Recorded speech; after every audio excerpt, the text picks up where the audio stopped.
प्रिय विद्यार्थियों, मैं doctor Arun Vyas, associate professor geology, government Bangur college Didwana, आज आपके साथ इस व्याख्यान में भूकंप के बारे में जानकारी साझा करूंगा।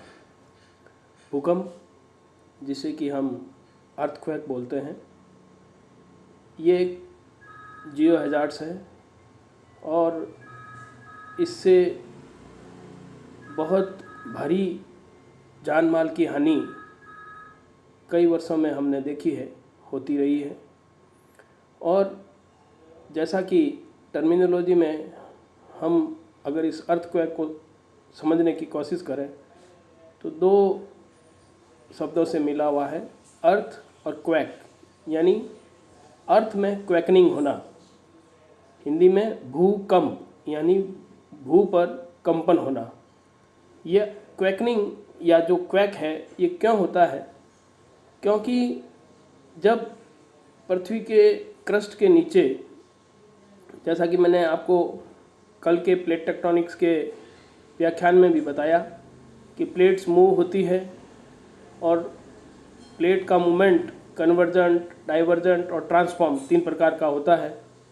तो जब प्लेट मूव होती है तो एक स्पेस डेवलप होता है और उस स्पेस के थ्रू जब एक्युमुलेटिव एनर्जी रिलीज होती है तो एकदम से जब ये एक्युमुलेटिव एनर्जी रिलीज होती है तो अर्थ में क्वैकनिंग होती है और इसे हम अर्थक्वेक कहते हैं। तो अर्थक्वेक के लिए, जैसा मैंने प्लेट टेक्टोनिक्स में भी आपको बताया, प्लेट्स जो है they are not static, they are moving, और उनके मूविंग का जो डायनामिक फोर्स है उसके लिए वो कन्वेक्शन करंट्स हैं। So that convection currents causes the movement of plates. अगर ये कन्वेक्शन ऑफ करंट्स के बदौलत प्लेट्स मूव नहीं होती, and if the plate becomes locked unable to move, potential energy builds up, और ये जो पोटेंशियल एनर्जी एक्युमुलेट हो जाती है, it may be release as kinetic energy and the plates move abruptly apart. तो convection currents के मार्फत जब प्लेट्स मूव करती हैं तो ये जो पोटेंशियल एनर्जी है वो काइनेटिक एनर्जी के रूप में रिलीज होती है।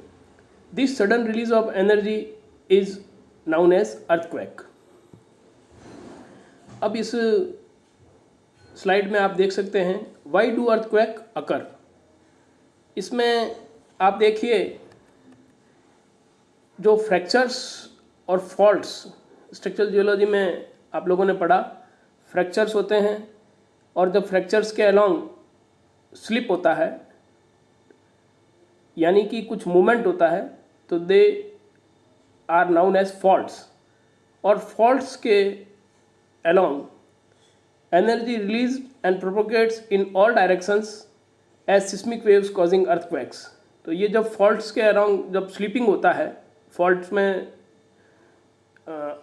जो 2 ब्लॉक्स होते हैं उनके 2 ब्लॉक्स जब विस्थापित होते हैं तो ये एनर्जी रिलीज होती है।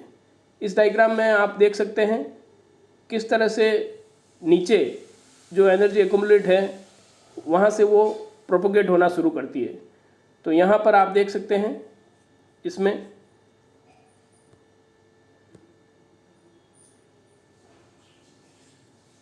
नीचे की साइड में फोकस दिखाया गया है। ये वहाँ ओरिजिनल पॉइंट है जहाँ से अर्थक्वेक जनरेट होना प्रारंभ होता है, और ठीक ऊपर वर्टिकली सरफेस के ऊपर वो पॉइंट जहाँ मैक्सिमम डैमेज होता है उसे हम एपिसेंटर बोलते हैं। अब ये अर्थक्वेक कहाँ आते हैं? तो mostly the most earthquake occur along the edge of the oceanic and continental plates. Plate tectonics की जब हमने चर्चा की तब भी आपको बताया कि जो प्लेट मार्जिन्स हैं वो इस तरह के एक्टिव जोन्स हैं जहाँ पर वोल्केनोज और अर्थक्वेक फ्रीक्वेंटली आते रहते हैं। अब अलोंग फॉल्ट्स, चाहे वो नॉर्मल फॉल्ट हो, चाहे वो रिवर्स फॉल्ट हो, चाहे ट्रांसफॉर्म फॉल्ट्स हो, इन फॉल्ट्स के अलोंग जब ब्लॉक्स का डिस्प्लेसमेंट होता है तो एनर्जी रिलीज करने के लिए उनको एक पाथवे मिल जाता है। इस संदर्भ में अब हम अगर इनकी परिभाषा पे बात करें, डेफिनेशन पे, तो अर्थक्वेक को हम डिफाइन कर सकते हैं, the vibration of the earth produce by the rapid release of energy. जैसा पहले मैंने कहा, एकदम से नीचे से जब इस प्रकार का प्लेट मोशन होता है, कन्वेक्शन करंट्स के कारण प्लेट मूव करती है, और फॉल्टिंग के अलोंग जब ब्लॉक्स का मूवमेंट होता है, डिस्प्लेसमेंट होता है, तो उसको एनर्जी जो एक्युमुलेट हो रखी है उसको बाहर आने का एक रास्ता मिलता है, और इस तरह से वो एनर्जी एबंडेंट मात्रा में एकदम से बाहर आती है। तो इस प्रक्रिया के कारण पृथ्वी के अंदर कंपन होता है, और इस कारण इसे हम भूकंप कहते हैं। अब इसमें जब भूकंप आता है तो सिस्मिक वेव्स जो हैं वो नीचे से एनर्जी के रूप में बाहर आती है। सिस्मिक वेव्स में energy moving outward from the focus of an earthquake. Focus, जैसा मैंने पहले बताया, पृथ्वी के नीचे गहराई में वो जगह जहाँ से ये अर्थक्वेक ओरिजिनेट होता है, अर्थात location of initial slip on the fault where the earthquake origins, और epicentre spot on earth surface directly above the focus, जो मैंने पहले वाले स्लाइड में आपको दिखाया था। इस स्लाइड में आप देखिए, फॉल्ट के कॉजेज को समझने की कोशिश कीजिए। Fault movement releases energy as seismic wave radiating from rupture. अब इसमें आप देखिए कि ये फॉल्ट किस तरह से फॉल्ट स्लिप होता है, और उसमें नीचे ये एफ जहाँ हमने डिनोट किया है, ये फोकस है, वहाँ से सिस्मिक वेव रेडिएट आउट होती है, और ठीक ऊपर वर्टिकली सरफेस के ऊपर जो सतह पे जो जगह आती है उसे हम एपिसेंटर बोलते हैं, जहाँ मैक्सिमम डैमेज अर्थक्वेक के कारण होता है। और इससे जो जो हम रेडियली दूर जाते रहेंगे, अर्थक्वेक की इंटेंसिटी और उसका प्रभाव कम होता जाएगा। अब एपिसेंटर की लोकेशन कैसे निकालते हैं?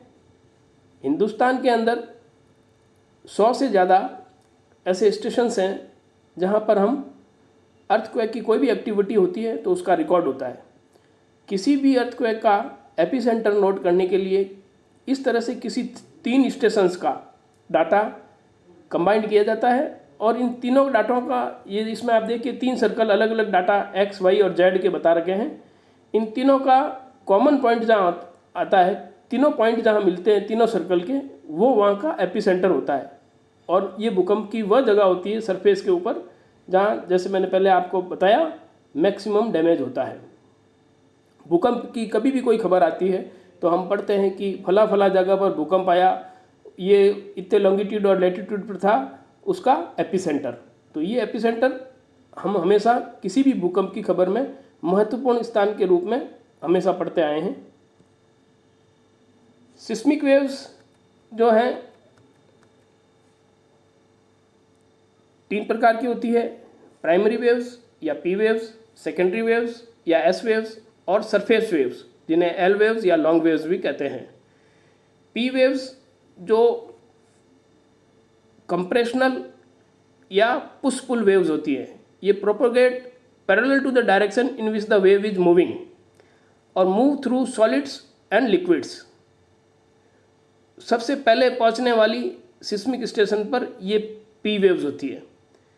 एस वेव्स या सेकेंडरी वेव्स, इन्हें सीयर वेव्स भी कहते हैं। ये propagate the movement perpendicular to wave in which the wave is moving. जो पी वेव्स हैं उनका propagation parallel to the direction in which the wave is moving, जबकि ये परपेंडिकुलर होती है एस वेव्स।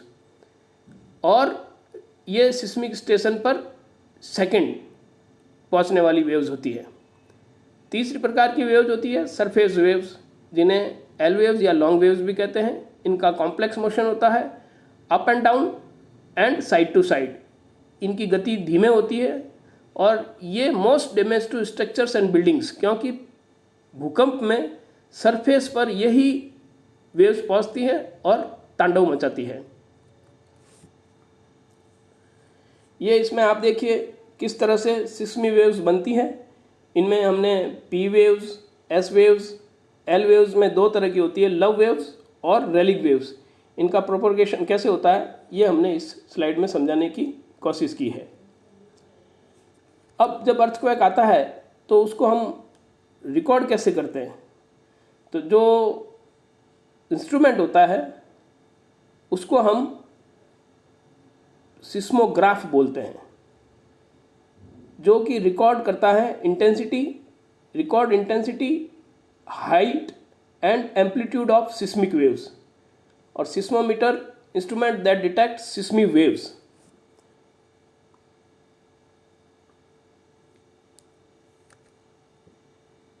अर्थक्वेक की तीव्रता के बारे में हम दो प्रकार से बात करते हैं। एक, उसका मैग्नीट्यूड जो रिक्टर स्केल पर मापा जाता है। जब भी किसी भूकंप की खबर हम पढ़ते हैं तो उसमें यह, जैसे मैंने पहले कहा, दो चीज़ें इंपॉर्टेंट है। पहला हम एपिसेंटर के बारे में पढ़ता है और दूसरा उस खबर में लिखा होता है कि रिक्टर पैमाने पर इसकी तीव्रता इतनी अंकित की गई। Magnitude on Richter scale measures the energy release by fault movement. Richter scale में जब फॉल्ट कोई आता है तो फॉल्ट मूवमेंट, जब अर्थक्वेक आता है तो फॉल्ट मूवमेंट के कारण कितनी ऊर्जा रिलीज होती है उसको हम मेजर करते हैं। Related to the maximum amplitude of the S waves measured from the seismogram. Logarithm scale है ये, और क्वांटिटेटिव मेजर के रूप में आंकड़ा प्रदान करती है। For each whole number there is a 31.5 times increase in energy, यानी कि ये लॉगरिथम स्केल पे चलता है और प्रत्येक एक नंबर के संदर्भ में अगर बात करें तो 31.5 गुना उसकी एनर्जी बढ़ जाती है। से for example an increase from 5 to 7, यदि अगर हम कहें कि 5 की तीव्रता से लेकर 7 की तीव्रता तक जाएंगे on the Richter scale, then an energy increase will be of 992 times. दूसरा जो स्केल होता है उसे हम मर्केली स्केल कहते हैं। इसमें व्हाट डिड यू फील, भूकंप आया जब आपने क्या अनुभव किया। असाइंस एन इंटेंसिटी और rating to measure an earthquake at a particular location. ये क्वालिटेटिव है, वो क्वांटिटेटिव था। इसमें आप देखिए, ये क्वांटिटेटिव था रिक्टर स्केल में, और यहाँ मर्केली में जब दूसरी इंटेंसिटी यानी उसकी तीव्रता, तो उसमें हम बात करते हैं तब उसको क्वालिटेटिव असेसमेंट है। और ये हम इसकी स्केल रोमन में 1 to 12 तक। 1 का जब मानते हैं तो ऐसा झटका जो हम लोग महसूस नहीं कर सकते हैं, और मैक्सिमम 12 जिसमें कि बिल्डिंग्स वगैरह पूरी डिस्ट्रॉय हो जाती है। मेजर द डिस्ट्रक्टिव इफेक्ट, ये इफेक्ट के जो हमको नज़र आते हैं कितना विध्वंस हुआ है उसके आधार पर ये पैमाना है। Intensity is a function of energy release by fault, geology of the location और surface substrate can magnify shock waves.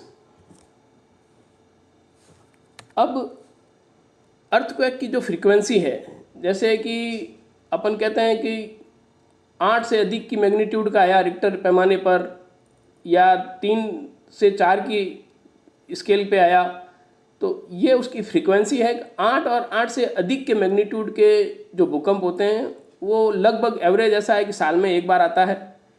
7 से लेकर 7.9 की मैग्नीट्यूड वाले भूकंप जिन्हें हम मेजर कहते हैं वो लगभग साल में 17 आते हैं।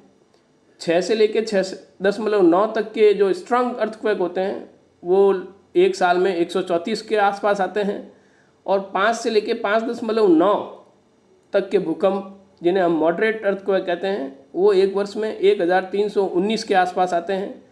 लाइट अर्थक्वेक जिनकी की मैग्नीट्यूड 4 से लेकर 4.9 तक होती है वो एस्टिमेटेड एक साल में लगभग 13,000 के आसपास आते हैं।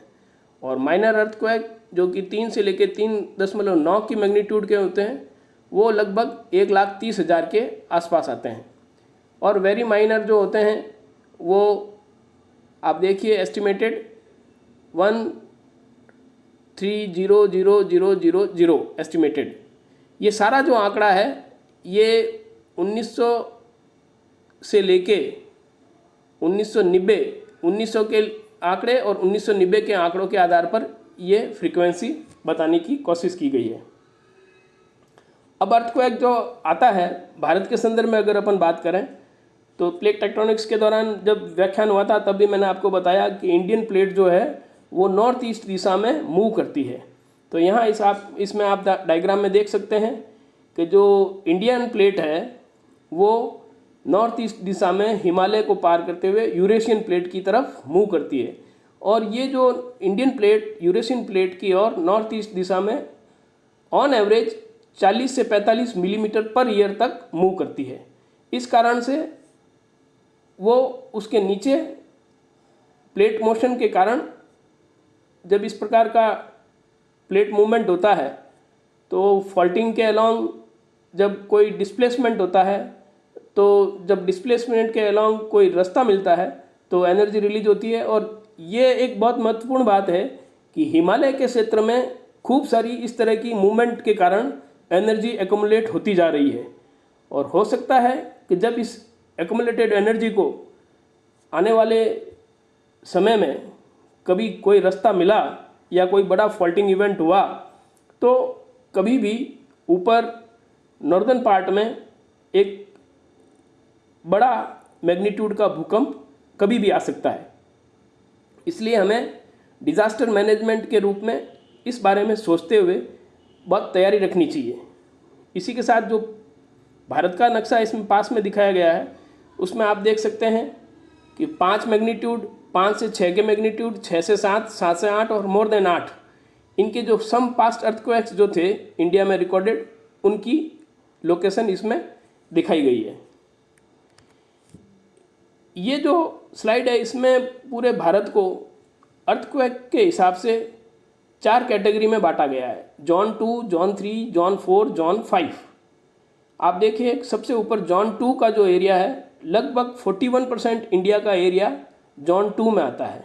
जोन 2 का मतलब है ये लो रिस्क जोन है जहाँ पर 6 या 6 से कम के इंटेंसिटी के अर्थक्वेक, जो अपन ने क्वालिटेटिव बात की थी उसके रेफरेंस में ये जोन 2 को रिकॉग्नाइज किया गया है।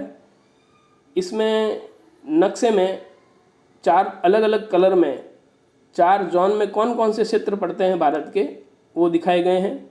जोन 3 में लगभग 31% एरिया आता है इंडिया का, और इसमें मॉडरेटली रिस्क जोन कहते हैं। इसकी इंटेंसिटी, जहां ये क्षेत्र जो येलो कलर में दिखाया गया है, यहाँ 7 की तीव्रता वाले भूकंप दर्ज होते हैं। जोन 4 में लगभग 17.5% एरिया आता है, जिसे हम ऑरेंज कलर में यहाँ दिखाया है। इसकी इंटेंसिटी 8 के आसपास होती है, इसलिए इसे हाई रिस्क जोन कहते हैं। और सबसे खतरनाक जो है जोन 5, जिसमें लगभग अपन कह सकते हैं लगभग 11% एरिया आता है, और ये एरिया सबसे खतरनाक है, वेरी हाई रिस्क जोन है। Area liable to shaking intensity 9 and above.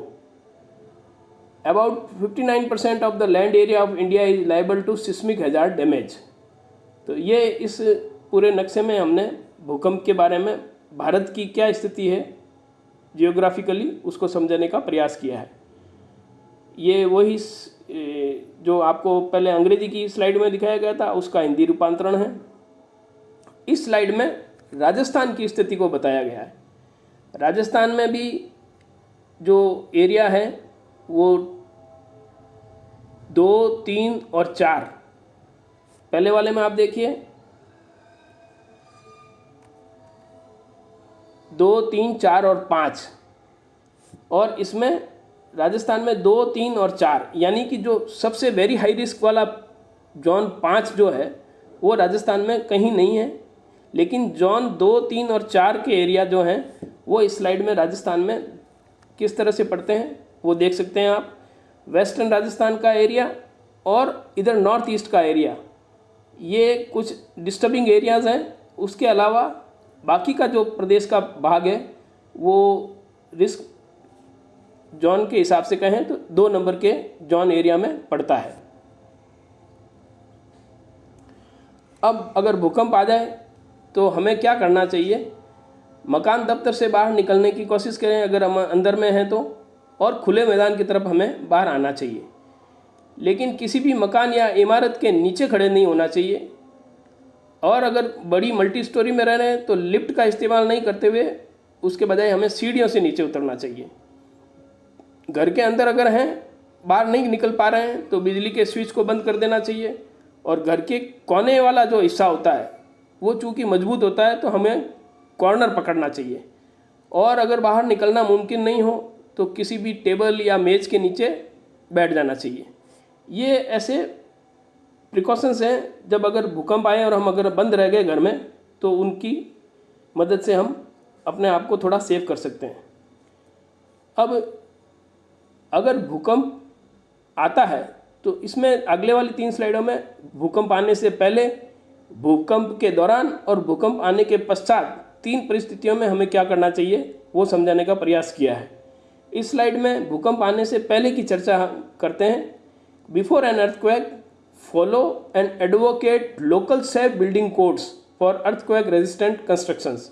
यानी अगर हम भूकंप प्रभावित क्षेत्र में रहते हैं तो हमारे को जो कंस्ट्रक्शन का काम होता है उसमें अर्थक्वेक रेजिस्टेंट कंस्ट्रक्शन को फॉलो करना चाहिए। भूकंप रोधी मकान या भूकंप रोधी भवन या बिल्डिंग्स बनानी चाहिए। Follow and advocate upgrading poorly built structures. Make a plan and preparation for emergency relief. Identify the medical centres, fire fighting stations, police posts and organize relief society of your area. Now the electric and water shut off locations in your house. अपने मकान में बिजली कहाँ से बंद होगी, पानी का बंद करने का कौन सा लोकेशंस है वो हमको पता होना चाहिए। Heavy objects, glasses, cutlery should be kept in lower shelves. मकानों के अंदर जब हम ये हमारी जो अलमारी होती हैं, जो भारी चीज़ हैं उनको नीचे वाली शेल्फ में रखना चाहिए। Flower pots should not be kept on the parapet. तो ये कुछ ऐसी चीज़ें हैं जिन्हें हमें ध्यान में रखना चाहिए भूकंप आने से पहले। लेकिन जब भूकंप आ गया, भूकंप के दौरान हमें क्या सावधानियां बरतनी चाहिए या हमारा व्यवहार कैसा होना चाहिए? Keep calm and reassure others. हम शांतचित्त रहें और दूसरे लोगों को भी शांत करें। During the event the safest place is an open space away from buildings. जैसे मैंने पहले भी कहा, अगर हम कोशिश करें कि घर से बाहर आकर खुले मैदान में आ जाएं। If you are indoors take cover under a desk, table, bed और डोरवेज। अगर घर के अंदर ही रह गए हैं तो हमको डेस्क के नीचे, टेबल के नीचे या बेड के नीचे आ जाना चाहिए। And against inside walls and staircase. Stay away from glass doors, glass panes, windows और outside doors. Do not rush to go out of the building to avoid the stampede. इस तरह से नहीं हो कि भगदड़ मचा दें और बाहर निकलने का सब लोग प्रयास करें। If you are not outside move away from building and utility wires. अगर आप इफ़ यू आर आउटसाइड, अगर आप बाहर हैं तो आप ये ध्यान रखें कि आप कोई भी जो बिजली की तार की लाइनें हैं या बड़ी बड़ी बिल्डिंग्स हैं उनसे दूर रहें। Once in the open stay there till the vibration stop. अगर बाहर आ गए हैं तो बाहर तब तक रहें जब तक कि पृथ्वी झटके खाने बंद कर दें। And if you are in moving vehicle, अगर आप चल रहे हैं या गाड़ी में चल रहे हैं और भूकंप आ गया तो गाड़ी को रोक दें, और अगर आप 4 व्हीलर में हैं तो आप 4 व्हीलर में ही बैठे रहें। Free all pets and domestic animals so that they can run outside. अगर आपने घर में कोई पालतू जानवर रख रखे हैं या डोमेस्टिक जानवर हैं तो उस समय आप उन्हें खुला छोड़ दें ताकि वो भी बाहर जा सके। Do not use candles, match box और other open flames. Put out all fires. किसी प्रकार की मोमबत्ती या दिया सिलाई या कोई भी ज्वलनशील जो चीज़ है उसका उपयोग उस समय जब भूकंप आया है आपको नहीं करना चाहिए। अब भूकंप आने के बाद आपका क्या व्यवहार हो? After an earthquake keep stock of drinking water. पीने के पानी का संग्रहण करना चाहिए। फूड स्टफ, भोजन की भी आपको सामग्री एकत्रित कर लेनी चाहिए। And first aid equipment in accessible place. अगर आप ऐसे जगह पर हैं जहाँ पर आप चीज़ों को एक्सेस नहीं कर पाते हैं तो ऐसी अवस्था में भूकंप आने के बाद आपको पीने का पानी, भोजन की सामग्री और फर्स्ट एड इक्विपमेंट आपके पास होने चाहिए। Do not spread and believe rumours. भूकंप आने के बाद किसी प्रकार की अफवाहों पर ध्यान नहीं देना और उनको अफवाहों को नहीं फैलाना, ये आपकी नैतिक जिम्मेवारी होनी चाहिए। Turn on your transistor or television to get the latest information, bulletins and aftershock warnings. भूकंप आने के बाद दूरदर्शन, टीवी या रेडियो या इंटरनेट, इनके माध्यम से आपको लेटेस्ट इन्फॉर्मेशन के बारे में जानकारी जुटाना चाहिए, क्योंकि उसके मार्फत हो सकता है आपको, अमूमन भूकंप के बाद आफ्टर शॉक्स आते हैं, तो आपको हो सकता है कुछ चेतावनी मिल जाए कि अभी आफ्टर शॉक्स और आ सकते हैं, तो उस हिसाब से आप अपनी तैयारी कर सकें। Provide help to others and develop confidence. अपने आसपास के लोगों में भी उनका भी विश्वास जो है, उनको आप उनका कॉन्फिडेंस लूज नहीं होने दें। Attend the injured persons and give them aid whatever is possible and also inform the hospital. अगर आपके आसपास के क्षेत्र में भूकंप आने के बाद कोई इंजरी हुई है तो उन लोगों को आप एड प्रोवाइड करावें, उनको हॉस्पिटल भी ले जाने की अगर आपको ज़रूरत पड़े तो आप उसमें भी मदद करें। Be prepared for aftershocks as these may strike. जैसे मैंने आपको कहा कि अपने आप को तैयार रखें, क्योंकि एक भूकंप आने के बाद हो सकता है कुछ मिनटों में, कुछ सेकंडों में या कुछ घंटों बाद आफ्टर शॉक्स आते हैं, तो हमें उन आफ्टर शॉक्स के बारे में भी अटेंटिव रहना चाहिए। Close the valve of kitchen gas stoves if it is on and if it is close do not open, do not use open flames. अगर भूकंप के दौरान किचन गैस चालू था तो उसे बंद कर दें, और अगर बंद था तो उसे अब चालू नहीं करना है कुछ समय तक के लिए, और किसी प्रकार की कोई भी जलने वाली चीज़ उस समय उपयोग में नहीं लेनी है। Do not operate electric switches और appliances if gas leak are suspected. अगर गैस लीक होने की संभावना नज़र आ रही है तो उस समय इलेक्ट्रिक स्विचेज को भी आपको चालू नहीं करना है। Check water pipes, electric lines and fittings. If damage shut off the main valves, do not touch live wires of electricity. अगर भूकंप के कारण पानी की लाइन, बिजली की लाइन या कोई फिटिंग अगर डिस्टर्ब हुई है तो उसके दौरान आपको ये पता होना चाहिए कि ये कहाँ से बंद हो सकता है, उसी समय तुरंत इसको बंद कर दें, और बिजली के इलेक्ट्रिसिटी वायर्स को उस समय नहीं छुएं। If needed open doors and cupboards carefully as objects may fall.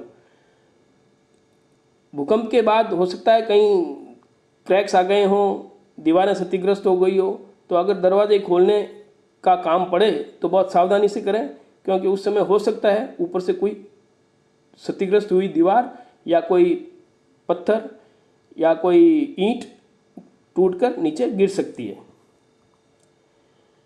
अब ये कुछ डाटा हैं जो अर्थक्वेक में अभी लेटेस्ट 2020 में आज की तारीख तक, आज दोपहर 1:16 तक के अपडेटेड डाटा हैं 2020 के। इसमें आप देखिए 1 जनवरी 2020 से लेके आज 24 तारीख तक की 17 तारीख तक का ये इसमें पूरा ग्राफ बता रहे हैं।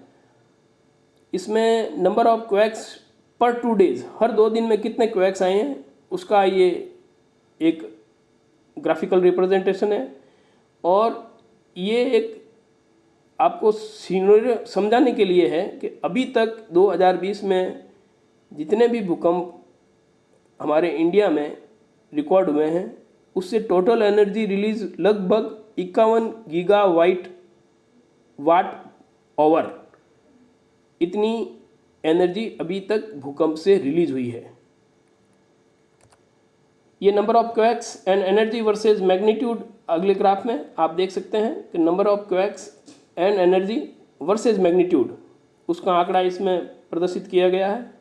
और अगले ग्राफ में magnitude of quacks and energy versus time, समय के साथ मैग्नीट्यूड ऑफ क्वैक्स और जो एनर्जी है उसका ग्राफिकल रिप्रेजेंटेशन इसमें बताया गया है। ये आप देखिए, भुज में जब बहुत खतरनाक एक बार अर्थक्वेक आया था तो IIT कानपुर का ये लिया हुआ फ़ोटो, जिसमें एक मल्टी स्टोरी बड़ा जो सोसाइटी था उसमें किस तरह से जैसे बीच में से चीर दिया गया हो, इसकी भूकंप की विध्वंसता को समझाने के लिए ये एक चित्र भी काफ़ी है। अब ये जो मैंने आपको पूरा भूकंप के बारे में जानकारी दी, उनके सोर्सेस के बारे में, अंत में इन सबको सोर्सेस के लिए धन्यवाद देते हुए ये इस प्रकार से मैंने आपको भूकंप क्या है और उसके क्या नुकसान हैं, उससे कैसे बचा जा सकता है, इसके बारे में मैंने इस व्याख्यान में आपको जानकारी प्रदान की।